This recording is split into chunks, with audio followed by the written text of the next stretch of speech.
Hello বন্ধুরা, আজকে আমি আবার তোমাদের কাছে প্রেজেন্ট হয়েছি নতুন একটা টপিক নিয়ে। আজকের আমাদের টপিক হলো similarity between spirituality with religious. ঠিক আছে, গতকাল ছিল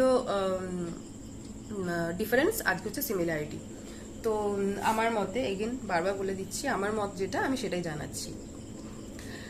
দেখো, আমাদের কাছে তো সময় ভীষণ কম, আমরা খুব তাড়াতাড়ি স্ক্রল করে আমরা বেরিয়ে যাই। ঠিক আছে, তো আমাকে সেই জন্য খুব শর্টে ভিডিওটা বানাতে হচ্ছে, যাতে আমি যা জানাতে চাই, যা আমি মানুষ অব্দি পৌঁছাতে চাই, তা যাতে তারা অ্যাটলিস্ট শর্ট দেখে। ঠিক আছে, কিছুটা হলেও তারা আমার কথাগুলো কান অব্দি যাতে তাদের পৌঁছায়।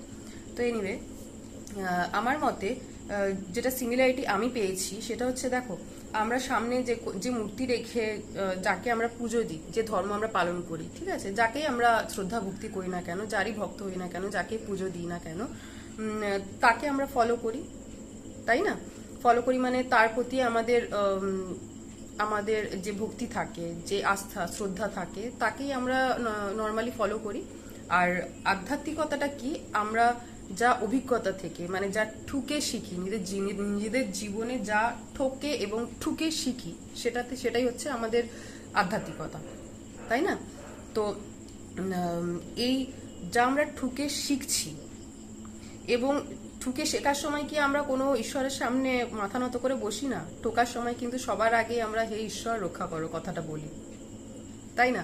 তো সেই হে ঈশ্বর রক্ষা করো বলে আমরা যার ফ্যান, যে ঈশ্বরের ভক্ত, যার সামনে গিয়ে আমরা বো ডাউন করি এবং তার সামনে হাত জোড়ো করে তাকে বলি, আমাকে আমার এই বিপদ থেকে রক্ষা করো, আমাকে এই করো, সেই করো, সেই করো, কিন্তু কখনো কি তাকে ভালো করে নোটিস করি?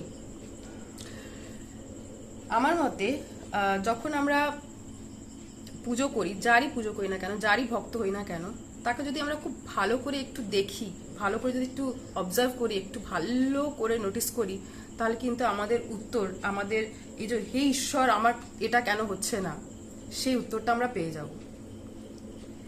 ঠিক আছে, বোঝাতে পারিনি হয়তো, জানি না। আচ্ছা, আমি আরেকটু এক্সপ্লেনেশন করার চেষ্টা করছি। সাপোজ আমাদের সামনে হনুমানজির একটা মূর্তি আছে, আমরা পুজো করছি, ঠিক আছে? তো হনুমানজির মূর্তিটাতে আমরা কি দেখি? সামনে শ্রী রামজি দাঁড়িয়ে আছেন এবং হনুমানজি রামজির পায়ের কাছে নতমস্তক হয়ে বো ডাউন করে আছেন, তাই তো? তো এই ছবিটা থেকে আমরা কি কি জানতে পারি? যাকে আমরা পুজো দিচ্ছি তার থেকে আমরা কি শিক্ষা নিচ্ছি, কি দেখতে পাচ্ছি এই ছবিটার দ্বারা, এই দেশটার পশ্চাৎ দ্বারা আমরা কি জানতে পারছি? আমরা জানতে পারছি যে এই নয়েজের জন্য আমাকে একটুখানি ক্ষমা করো, আমার কিছু করার নেই, ঠিক আছে?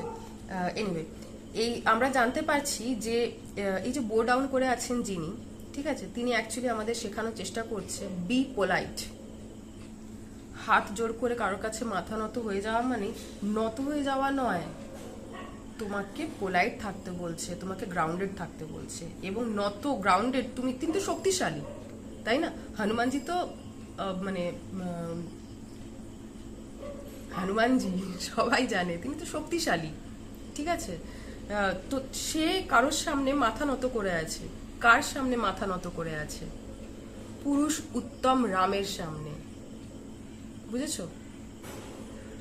আমাদেরকেও সেটাই জানানো হচ্ছে এই ছবি দ্বারা, এই মূর্তিটা দ্বারা, এই যে জেস্টার পশ্চাৎটা আমাদেরকে দেখানো হচ্ছে, যার কাছে আমরা হাত জোর করে পুজো করে, মানে হাত জোর করে পুজো দিতে কাঁদতে কাঁদতে বলছে হে ঈশ্বর আমাকে এই সাহায্যটা করে দাও। সেই ছবিটা তোমাকে তোমার প্রশ্নের উত্তরগুলো দিয়ে দেয়, ঠিক আছে? এই ছবিটা দ্বারা আমি যা শিখেছি সেটা হলো যে তোমাকে, তোমার কাছে যতই তুমি শক্তিশালী হয়ে থাকো না কেন, যতই তুমি পাওয়ারফুল হয়ে থাকো না কেন, তোমার সামনে যদি এরকম কোনো পার্সন থাকে, বা তুমি যদি এরকম কারোর ভক্ত হও যে তোমার আইডল, সে যেন সে যদি পুরুষ উত্তমের মতন হয়, শ্রী রামের মতন হয়, তবে তুমি তার কাছে বো ডাউন করবে, মাথা নত করবে। তোমার কাছে যতই পাওয়ার থাকুক না কেন, যতই শক্তিশালী থাকুক না কেন, তোমাকে গ্রাউন্ডেড থাকতে হবে, ঠিক আছে? এবারে তুমি কার কাছে গ্রাউন্ডেড থাকবে? পুরুষোত্তম রাম, অর্থাৎ এরকম মানুষের কাছে যে লয়াল, যে শ্রীরামের মতন লয়াল, যে শ্রীরামের মতন পুরুষ উত্তম, অর্থাৎ ব্যালেন্সড, অর্থাৎ যার কাছে মায়া মমতাও আছে, প্রয়োজনে কোনো সময় যদি তাকে কোনো টাফ ডিসিশন নিতে হয় তো সেই ডিসিশন নেওয়ার ক্ষমতাও আছে, যে প্রয়োজনে দান করতে পারে, প্রয়োজনে সবকিছু নিয়েও নিতে পারে, যে ব্যালেন্সড। ঠিক আছে, তো আমি তো এটাই মনে করি যে আমরা যে মানে যে ঠোকরটা খেয়ে ঠুকে, নিজের জীবন থেকে ঠুকে শিখে চোখের জল ফেলতে ফেলতে যার সামনে গিয়ে আমরা আশ্রয় নিই, যার কাছে গিয়ে আমরা হাত জোড় করে বলি যে ঈশ্বর আমাকে সাহায্য করো, সেই ঈশ্বর সেই মূর্তি দ্বারাই কিন্তু তোমাকে সমস্ত কিছু তোমার উত্তরগুলো বলে দেয়, যে তোমাকে কি সেই মুহূর্তে হতে হবে, তবে গিয়ে তুমি যা চাইছো তুমি সেটা পাবে। তুমি হনুমানজির ভক্ত, তুমি হনুমানজিকে মানে বলছো যে তুমি এসো, তুমি এ করো, তিনি তোমার মধ্যেই আছেন, তিনি তোমার মধ্যেই আছেন। তুমি তার ফ্যান, তো তার মতন আগে হও।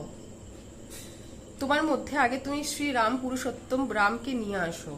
তোমার মধ্যে যখন সেই স্পিরিট, সেই পরমাত্মার অংশ, স্পিরিচুয়ালিটি, সেই স্পিরিটটা, সেই পরমাত্মার অংশ, সেই পরমাত্মার ডিএনএ যখন তোমার মধ্যে সত্যিকারের থাকবে, তখন হনুমানজি সত্যি তোমার কাছে আসবেন।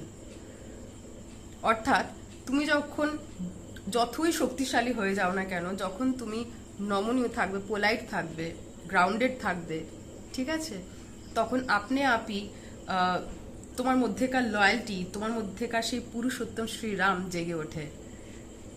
তখন দেখবে তুমি যেভাবে পৃথিবীটাকে দেখছো, দুনিয়াটাকে দেখছো, তুমি যেভাবে অন্য দিকের মানুষকে দেখছো, তুমি কিন্তু সেই মানুষটাকে সেইভাবেই দেখতে পাবে, যেভাবে তিনি তোমাকে দেখাতে চাইছেন। বোঝাতে পেরেছি? দেখো, আমার এই কথাগুলো সবাই ঠিক বুঝবে না, কিন্তু আমি যতটা পেরেছি সরলভাবে বোঝানোর চেষ্টা করেছি যে আমরা যার ফ্যান, আমরা তাকে যে ফলো করব, তো তার মতন আমাদেরকে হতে হবে। তো তার মতন হতে হবে, সাপোজ আমি দুর্গা মায়ের ভক্ত, তো তার মানে কি আমার 10খানা হাত হয়ে যেতে হবে, দুর্গা মায়ের মতো ত্রিনয়নী হয়ে যেতে হবে? না, তার গুণগুলো তোমার মধ্যে বর্তমান থাকতে হবে। তার গুণগুলোর মধ্যে কি পড়ে? যেমন তিনি রাগী, যেমন তিনি প্রয়োজনে কালী রূপ নিতে পারে, প্রয়োজনে সরস্বতী, প্রয়োজনে লক্ষ্মী।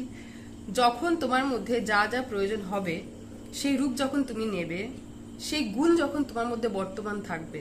এই যে 10টা হাত দেখায়, 10টা হাতে কি সত্যিকার 10টা হাতের কাজ থাকে? না, 10টা হাতে 10টা অস্ত্র থাকে, 10টা অস্ত্রের 10টা মানে থাকে। অর্থাৎ সেই অস্ত্রগুলোর সেই গুণগুলো যখন তোমার মধ্যে থাকবে, তার মানে তুমি প্রকৃত সেই দেবীর পূজারী, সেই দেবীর ভক্ত। তোমার মধ্যে সেই দেবীর, সেই পরমাত্মার, সেই স্পিরিটের, সেই মহাজাগতিক পরমাত্মার আত্মা তোমার মধ্যেই আছে। তো আমার মতে এটাই similarity between spirituality with religious. কেমন লাগলো জানাবে। যদি ভালো লাগে তো লাইক আর শেয়ার আর একটু সাবস্ক্রাইব করে দিও, ভালো লাগবে আমারও। ঠিক আছে, আবার আসবো তোমাদের কাছে আবার একটা টপিক নিয়ে। ততক্ষণের জন্য টাটা, বাই বাই, আবার দেখা হবে।